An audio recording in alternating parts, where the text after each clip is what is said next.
السلام علیکم ویورز، جیسا کہ آپ دیکھ رہے ہیں یہ کسی پولٹری فارم کا منظر نہیں ہے بلکہ یہ کراچی کے ایک علاقے کا ہے، اور کسی شخص نے جو ہے پرانے انڈے جو ہے لا کر یہاں پہ پھینک دیا، جس کی وجہ سے بہت سارے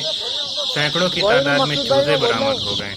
اور لوگوں کا ہجوم لگ گیا، اور لوگ جو ہے بچے کو اٹھا کر کے اپنے اپنے گھروں میں چلتے بنے، اور کچھ چوزے کو جو ہے چرند اور پرند کھا گئے۔ آپ اس ویڈیو میں دیکھ سکتے ہیں کہ لوگ جو ہے ڈبوں میں جو ہے وہ چوزے کو جو ہے بہت تیزی میں جو ہے بھر رہے ہیں اور اپنے اپنے گھروں کی طرف جا رہے ہیں، اور یہ انڈوں کا کچھ ڈھیر بھی پڑا ہوا نظر آ رہا ہے، اور لوگ جو ہے چوزے کو اٹھا رہے ہیں اور جا رہے ہیں، اور باقی پورے علاقے میں جو ہے چوزا جو ہے پھیلا ہوا ہے، اور بہت بڑی تعداد میں یہ چوزے جو ہیں وہ ہیں، ہزاروں کیا یہ تو لاکھوں کی تعداد میں لگ رہے ہیں۔ اور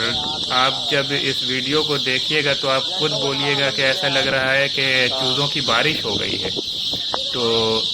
دیکھیے چوزے کس طرح جو ہے وہ ادھر ادھر پھر رہے ہیں، باقی چیل کوے کے بھی موج لگ گئے ہیں بھائی، چیل اور کوے بھی جو ہیں وہ جو ہے چوزے کو جو ہے اپنا جو ہے نوالا بنا رہے ہیں۔